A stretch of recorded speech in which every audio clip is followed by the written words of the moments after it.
PoK पर final जंग शुरू हो गई। मुनीर के लिए पीओके ने बंद कर दिए। बंद मतलब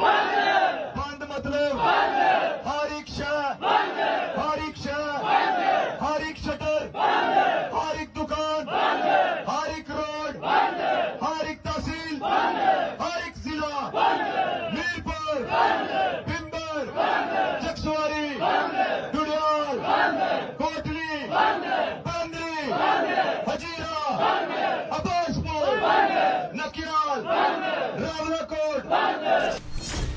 पीओके में पाकिस्तान आर्मी का निकला बंद। 29 सितंबर मुकम्मल पहिया जाम। बंद मतलब बंद। 29 तारीख मुकम्मल पहिया जाम। बंद मतलब बंद है। 29 सितंबर को पूरा पहिया जाम होगा। 29 सितंबर बंद मतलब बंद।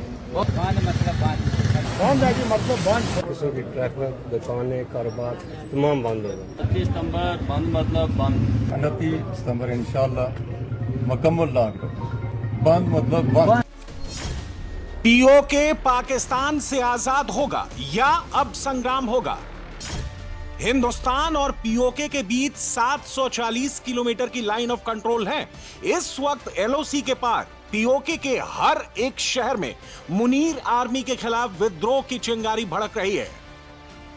यह नीलम वैली है। नीलम वैली को पीओके का एंट्रेंस गेट भी कहा जाता है। नीलम वैली से पीओके की राजधानी मुजफ्फराबाद की दूरी 20 किलोमीटर है। जब भी पीओके अटैक का ऑर्डर मिलेगा, इंडियन आर्मी यहीं से अंदर जाएगी। नीलम वैली अगर पाकिस्तान सेना के हाथ से निकलता है तो पीओके वापस नहीं आएगा। और इस वक्त नीलम वैली आसिम मुनीर के खिलाफ धधक रहा है। विद्रोह की चिंगारी अब ज्वाला बन चुकी है। नीलम वैली इस्लामाबाद हाईवे में आग लगाकर चक्का जाम कर दिया गया। पीओके में पाकिस्तानी सरकार और सेना के खिलाफ लॉकडाउन का ऐलान कर दिया है। 29 तारीख को पूरा पीओके बंद रहेगा। इस लॉकडाउन का फैसला पाकिस्तानी जनता ने किया है और 29 तारीख को पाकिस्तानी सेना को भी बाहर निकलना मना होगा। देख लो हम तुम्हारी मौत है, कौमी दलालों देख लो हम तुम्हारी मौत है। जय वतन, जय वतन, जय वतन, जय वतन। हुकूमत हम करेंगे, इस पे हुकूमत हम करेंगे, इस पे हुकूमत हम करेंगे, इसकी खातिर हम करेंगे, इसके फैसले। पीओके में जो होने वाला है वो बहुत खतरनाक, बहुत भीषण होगा। जैसे तख्ता पलट नेपाल बांग्लादेश में हुआ, ऐसा ही पीओके में होने वाला है। इसका एहसास पीओके में रहने वाले पाकिस्तानियों को हो गया है। तभी पाकिस्तान के पंजाबी पीओके से भागना शुरू हो गए हैं। पीओके से इस्लामाबाद और रावलपिंडी जाने वाले एंट्री पॉइंट बंद कर दिए गए हैं। इस पुल को पार करने के बाद ही इस्लामाबाद से पीओके जाया जा सकता है। 29 सितंबर को इस पुल को पाकिस्तान के लिए बंद कर दिया जाएगा। मुनीर को सीधे सीधे चेतावनी दे दी गई है। पीओके में पहले भी विद्रोह हुए हैं, पहले भी पाकिस्तानी सेना के खिलाफ प्रदर्शन हुए हैं, लेकिन ऐसा पहली बार हो रहा है जब मीरपुर से लेकर मुजफ्फराबाद तक, कोटली से लेकर गिलगित तक पूरा पीओके एक साथ मुनीर सेना के खिलाफ खड़ा हो गया है।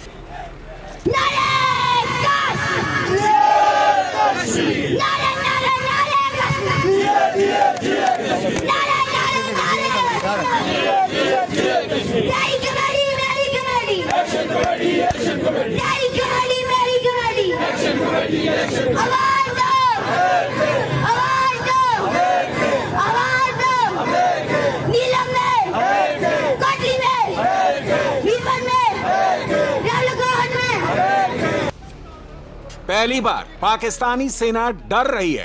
पहली बार पाकिस्तानी सेना को लग रहा है कि पीओके टूट रहा है, इसलिए मुनीर ने पूरी फोर्स पीओके में उतार दी है। पीओके का गुस्सा जितना मुनीर दबाने की कोशिश कर रहा है, उतना यह प्रतिशोध बढ़ता जा रहा है। पाकिस्तानी सेना और सुरक्षा बलों को कई दफा पीओके के शहरों में पीटा जा चुका है। इस बार फील्ड मार्शल आसिम मुनीर की बारी है। इस बात का एहसास पाकिस्तानी सेना को भी है। पीओके के चप्पे चप्पे पर मुनीर ने फोर्स तैनात कर दी है और चप्पे चप्पे पर पीओके वाले विरोध पर उतर आए हैं। इस बार आर या पार होना तय है। इसके लिए मुनीर ने सबसे खतरनाक प्लान बनाया है। पीओके वालों पर मुनीर केमिकल वेपन से हमला करने वाला है। पीओके के विद्रोह को दबाने के लिए मुनीर कुछ भी कर सकता है, किसी भी हद को पार कर सकता है, क्योंकि पीओके मुनीर की गर्दन की नस है। अगर वो कटी तो पाकिस्तान का वजूद मिट जाएगा। पाकिस्तानी सेना एक बात अच्छे से जानती है, एक दिन पीओके वापस हिंदुस्तान के साथ शामिल हो जाएगा। जम्मू कश्मीर जिस स्पीड से तरक्की कर रहा है, उतनी तेजी से पीओके में विरोध बढ़ रहा है। पीओके में गरीबी दर 40% है, बेरोजगारी दर 20% है। पाकिस्तानी सेना ने पीओके को आतंक की फैक्ट्री बना दिया है। जितने बड़े आतंकी सेंटर हैं, सबके लॉन्च पैड, आतंकी ठिकाने पीओके में खोले गए हैं। पीओके में हाफिज सईद और मसूद अजहर को दुश्मन की तरह देखते हैं। इसकी वजह से पाकिस्तानी सेना ने जबरन पीओके में 200 मदरसे खोले हैं, जिसमें जिहादी तैयार किए जाते हैं। पीओके से चिढ़ने की मुनीर के पास मजहबी वजह भी है। पाकिस्तानी सेना में 95% से ज्यादा सुन्नी हैं, जबकि पीओके में शिया आबादी ज्यादा है। पाकिस्तान अब पीओके की डेमोग्राफी को बदलने की योजना पर काम कर रहा है। इसके तहत खैबर पख्तूनख्वा इलाके से सुन्नी मुसलमानों और पश्तूनों को पीओके में बसाना शुरू कर दिया है। इन्हीं लोगों को मिलाकर वो 15 से 20 हजार लोगों की फौज तैयार कर रहा है। लेकिन अब पूरा पीओके एक साथ मुनीर के खिलाफ खड़ा हो गया है। आज हमारा यहाँ पे प्रमुख एहतजाज है, जिसमें जो हमारे सियाह भाई आए हुए हैं, जो इस रोड की वजह से, एहतजाज की वजह से यहाँ पे अगर वो आज रात बंद होते हैं, उनको आज नीलम वैली में केरन में फ्री अकोमोडेशन का इंतज़ाम किया जाएगा। मेरे अपने होटल है, ये वैली ट्रैकर है, मैं नीलम वैलीड से हूँ, ये भाई हैं चिनार से, और ये हमारा नीलम स्टार है, ग्रीनलैंड है। जो भी मेहमान इस आज एहतजाज की वजह से यहाँ उसको आगे ना जाना पड़ा, तो वो आज केरन के अंदर उनकी हम अपनी तरफ से उनकी रिहाइश और उनके खाने का भी इंतजाम करें। मुनीर को लग रहा है अगर पीओके में आंदोलन बढ़ गया, पाकिस्तानी सेना का डर खत्म हो गया, तो कहीं 1971 वाले हालात ना हो जाएं। 1971 में पाकिस्तानी सेना ने ईस्ट पाकिस्तान पर जुल्म किया था। ईस्ट पाकिस्तान से रिफ्यूजी भारत आने लगे थे, जिसके बाद भारत पाकिस्तान में युद्ध शुरू हुआ।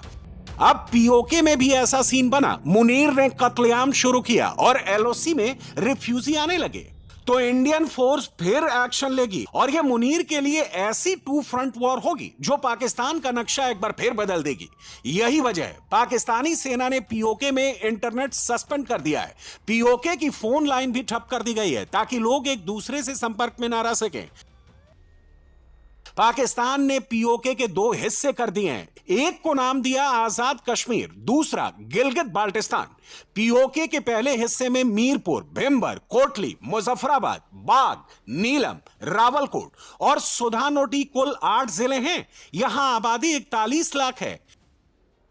पीओके के पास प्राकृतिक संसाधन है, पानी है, मिनरल है, लेकिन इसके बावजूद पीओके पाकिस्तान का सबसे पिछड़ा हिस्सा है। इसके पीछे पाकिस्तानी सेना का माइंड है और अब इसके लिए युद्ध शुरू हो गया है। 29 तारीख को पीओके में लॉकडाउन का ऐलान है। इसमें कोई भी दुकान, सरकारी दफ्तर खोलना मना है। पाकिस्तानी आर्मी के लिए शहर में आना मना है। यह ऐलान पीओके की आवाम कमेटी ने किया है। उन्होंने साफ साफ कह दिया है कि अगर किसी भी तरह का बल प्रयोग हुआ तो ऐसा रिएक्शन आएगा जिसकी कल्पना मुनीर ने कभी नहीं की होगी। पाकिस्तानी सेना पीओके को लूट रही है। पीओके की सुरक्षा के नाम पर सबसे ज्यादा फंड यहां आता है और जाता है सीधे आसिम मुनीर की जेब में। इसलिए पीओके को बार बार इंडियन आर्मी का डर दिखाया जाता है, क्योंकि डरता पीओके मुनीर के बड़े काम है। लेकिन अब वक्त बदल गया है। डर मुनीर रहा है और डरा पीओके रहा है। आसिम मुनीर ने बलूचिस्तान का सौदा अमेरिका से कर लिया। डॉलर के लिए बलूचिस्तान की जमीन को बेच दिया है। मुनीर का अगला टारगेट पीओके है और ऐसा पीओके वाले होने नहीं देंगे। आसिम मुनीर की तरह ही एक नियाजी जनरल 1971 में आया था। वो भी खुद को हाफिज कहलवाता था। उसकी वजह से पाकिस्तान के 2 टुकड़े हुए। अब पाकिस्तान के टुकड़े मुनीर करवाएगा, जिसकी शुरुआत हो गई है।